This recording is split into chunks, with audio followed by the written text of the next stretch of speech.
Now on to our big question. I feel like we've covered loads before we've got here. This is going to be a hench boy. I feel like we've only done 5 minutes. What the hell is the Enhanced Games, and is it a good idea? Oh, geez. There's a controversial new sporting event launching. It's called the Enhanced Games. The name really suggests... I feel I know where this is going. This is what everyone in school was like, why doesn't this exist? In school? What school did you go to? The Enhanced School of Surrey. It's basically a doping-friendly sports competition that's just had a bunch of money chucked behind it by some venture capitalists. Aussie Olympic swimmer James Magnussen says he would come on board as their first athlete. He even recently claimed, this is ridiculous, I'll juice to the gills in an attempt to break a world record and earn $1 million. That is quite clever, though, saying to the gills, because it's kind of implying that by doing the juice, he might develop gills. Like X-Men. Or like Kevin Costner in Waterworld. This is a film before both of your time. I bet All he has to do is inject neither of you- himself with fish DNA. I've watched Waterworld. Have you? Awful film, though, isn't it? What? It's absolutely incredible. It's like Mad Max, but water. Oh, you're going to upset a lot of people. 3 times Olympic gold medal swimmer Liesl Jones has also come out saying she's not against the concept, suggesting it might actually keep clean sport clean. It won't. It won't. Surely if you want to cheat, the whole point is to get an advantage. There's also been some backlash over safety concerns. UK anti-doping said a competition like this would be unsafe and dangerous to athletes' health. Meanwhile, the website for the Enhanced Games makes the extraordinary claim that the sports can actually be safer without drug testing. The blurb at the top of the site reads, when 44% of athletes already use performance enhancements, it's time to safely celebrate science. I do like the concept. Do you think 44% is... Massively under, yeah. I like the idea of celebrating science, because science is unbelievable and the stuff that it can achieve is incredible. But I just don't see how it is ever going to be possible to do it in a safe way. And that's the bit that is like unbelievably concerning. So organisers say that the competition even will be the safest international sporting event in history, with competitors undergoing medical screening before competition. So I guess they're working on the basis that the medical screening will be the test to see if someone's healthy or not. I'm guessing they're not going to allow unhealthy people to compete. I don't know how they're planning to work that into it. The event would not be subject to World Anti-Doping Agency rules, and any times will not be official. So I guess an event that we have seen over the last couple of years that have not been official world records have been the marathon world record attempts. Where he's drafting... With the special shoes. Kipchoge. He drafted some people, didn't he? He was paced the whole way. Well, yeah, but I think pacing and drafting is technically allowed in racing, because you can obviously sit in a bunch. Your competitor, but the people he was drafting, they would like switch out and stuff, so they could run the same pace. Yeah. Whereas in a race, it's just the competitors you're allowed to draft. Otherwise, you get the lose situation where you get people cheating and coming in who aren't actually in the event. Yeah. Whereas his one was people coming in specifically to run the pace he had to run. Yeah, I guess that's an example of a space that they set the fastest time ever, but it's not an official world record. So perhaps things like that are kind of what have inspired this, like, well, what other options, what other things can be achieved? As I said earlier, I just don't see how it can be safe. I just feel like it's going to push people too far, and very quickly there's going to be people dying or being seriously ill/injured, and then it's going to have to shut down, surely. The name and the branding, when 44% of athletes already use performance enhancements, blah, blah, blah, is pretty wild. It's like they are just... I think the reason it'll have got good VC backing is people are going to watch it. Yeah, exactly. I'm going to tune in even if I'm undecided on whether it's ethical. You can't look away. Yeah, I definitely couldn't look away. Something I think I'm seeing more and more of recently, and I'm sure it's always been there, is this idea that money is being put towards sporting events and trying to make the sporting events more exciting or have an angle. So I think one from maybe, 20 years ago, wherever there was, I can't remember what it's called. It's like the 50-50 cricket, where they basically made a version of cricket that was much faster. And the idea is that it would be more exciting, and then tried to develop the game in a way that kind of made it more interesting for spectating. I guess it's normal. Formula One has changed loads of times. They've made changes again to try and make it a more exciting sport. Rugby has changed loads over the last few years because they're trying to make the game faster so that it's more entertaining and just keep the game flowing so that younger people are going to not switch out, which I guess is the opposite of a handful of American sports. Well, I guess most notably American football, because it is famously slow. You know, it takes 3-4 hours for a game to go through because there's so many starts and stops. Whereas a lot of sport is trying to kind of make things more exciting, faster.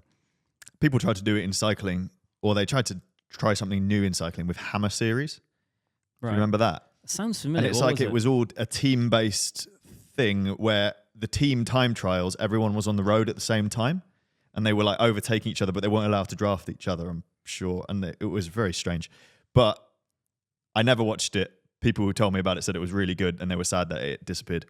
Well, I get top-end competitive triathlon is kind of, well, sort of more in that space. What is really exciting about the triathlon stuff at that like elite Olympic level, Olympic distance, not Olympic as in the Olympics, is that drafting is legal. So you had drafting in the swimming, drafting on the bikes, drafting in the run. Yeah. And it was just such a wicked entertaining sport. It is really, really good. The drug side of it's dodgy though, isn't it? A lot of these medicines that they're going to be taking, I was reading a thing about on the BBC and it was kind of saying, even if they have had clinical trials for their actual medical use, they haven't had clinical trials for what they are going to be used for. Yeah. And actually, a lot of them haven't had any clinical trials. And surely there's going to be a lot of money involved with the people who are administering this doping. So I don't know, I feel like when money leads medicine, that's never a good thing either. I think the biggest problem they're going to have is actually getting people to sign up.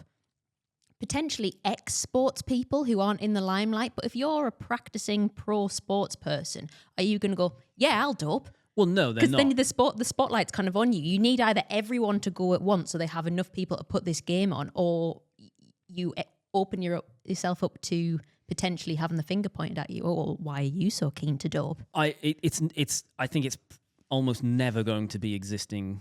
You think it'll just be rando people who? Yeah, because bear in mind, once you do it, you can't go back. Well, I guess you'd have to repass tests, but ultimately, like, I think it's going to be people, I would imagine, that are at the latter end of their career, and there's the opportunity to make a big pot of cash because if there's millions of dollars worth of prize money, then you might have spent your whole career on $200,000 a year, and you go, well, if I dope the hell out of myself for the next 2 years, I might get myself £2 million in 2 years. This is it. You can imagine there'll be a lot of money behind it because it reminds me sort of the Jake Paul fighting competitions. They sell that pay-per-view and they make millions and millions per thing because it's almost like you can't look away. A spectacle, isn't it? Yeah, it's a spectacle.